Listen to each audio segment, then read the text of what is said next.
के समान होती है और लता के समान होती है। ऐसी ये चारों कसाओं के उदाहरण पूज्यवर नेमीचंद महाराज ने गोमट सार के अंदर बहुत अच्छा वर्णन किया है इसका।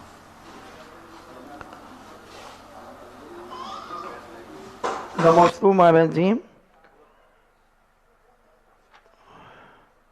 शीतल जैन भोपाल से पूछते हैं, नमोस्तु महाराज जी, यह हम संयुक्त परिवार में रहते हैं। हमारे घर में डॉक्टर अमित शाह कहते हैं, नमोस्तु महाराज जी, कुंभकर्ण एक महान वैज्ञानिक था। रावण ने आर्कनिकमय प्रयोगशाला का निर्माण कराया, जहां 6 माह के दिनों में कुंभकर्ण अनवरत खोज में लगा रहता था। उन 6 महीनों के लिए कहा जाता है कि कुंभकर्ण सो रहा है, और जब वहां की 6 महीने की रातों में वह लंका आता था तो कहा जाता है कि वह जाग रहा है। इसी को कुंभकर्ण 6 माह का सोना जागना कहा जाता। बात रावण संहिता में पढ़ने में आई है, कि कहाँ तक उचित है? देखो, रावण संहिता अलग चीज है और रावण कथा अलग चीज है।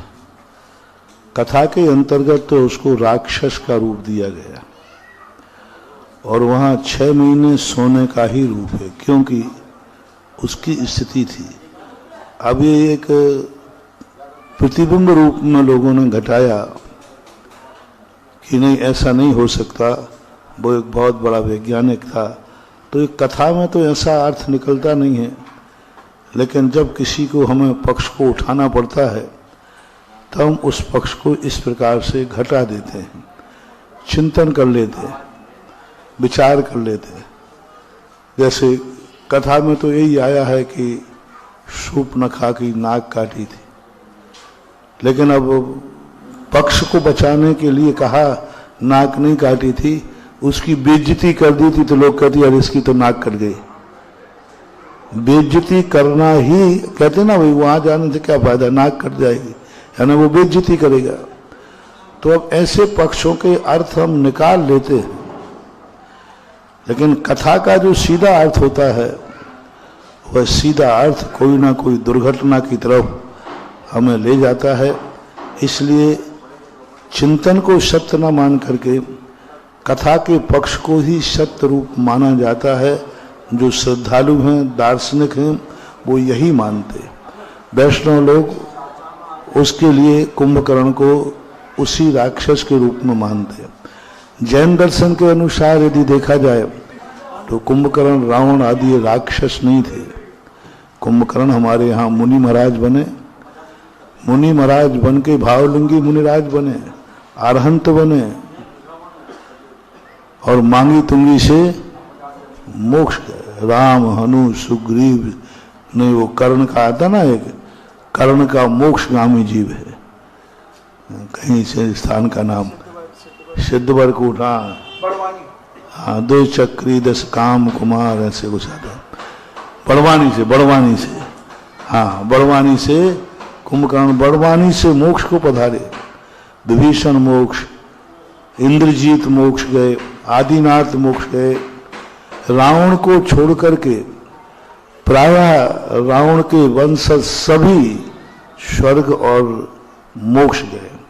मात उनके रावण के वंश में, रावण का भी पूर्व भाव में ऐसा उसने कर्म बांध लिया था, इससे उसे नरक जाना पड़ा। कोई भी व्यक्ति उनके परिवार में नरक नहीं गया, सब मोक्षगामी जीव थे। जितनी रानियां थी मंदोदरी आदि, 16,000 रानियां थी रावण की, सभी रानियों ने आरिका दीक्षा ली है। सभी रानियों ने रावण के मरण के दिन, उसी दिन 16,000 रानियों ने रावण की आरिका दीक्षा लेकर केशलोंच कर वो सब अर्थी का दाह संस्कार हो रहा है। देखो कैसा कह रहा है, उधर अर्थी का दाह संस्कार हो रहा है, अभी अर्थी पूरी ही नहीं जली, इधर 16,000 रानियां केशलोंच करके आरिका दीक्षा ले लेते हैं अनंत वीर नाम के केवली के चरणों में। उसके 22,000 तो वो अलग हो गई, पर इनके रावण की 16,000 रानियों ने कैसा राग और कैसा वैराग। देखो राग था ठीक है, एक नियोग था, पति पत्नी हैं, और एक क्षण में वरण को प्राप्त हो गया, दीक्षा ले ली, काय का रोना काय का धोना। अब चुड़ियां फोड़ो, मांग भरो, इतने दिन तक मंदिर नहीं जाओ, बैठक करो, ये करो वो करो, रोते रहो, मरने वाला मर गया, तुम अपना पथरासन सिर फोड़ते रहो, लेना देना क्या, मरने वाला मर गया, चाहने वाला चला गया, अपना आत्मा का कल्याण करो, इसी में सार है। उसके लिए क्या रोते बैठना, वो तो आया था, संबंध था, कुछ दिन का नियोग था, हो गया, खत्म हो गया। इन चीजों से बड़ा वैराग्य लेना चाहिए। संसार में इतना भी राग मत करो कि उसके मरने के बाद तुम्हारा सब कुछ लुट जाए। एक नियोग होता है, नियोग के अनुसार अपना ऊपर से एक राग का अनुकूल होती है, जैसे निमित्त मिलता है तुरंत जाकर के वीत राग भाव आ जाना चाहिए। तुरंत उसी दिन आदि का दीक्षा लेकर के और अपने बहुत बड़ी तपस्या की, साधना की, और मर करके स्वर्ग को प्राप्त हुए।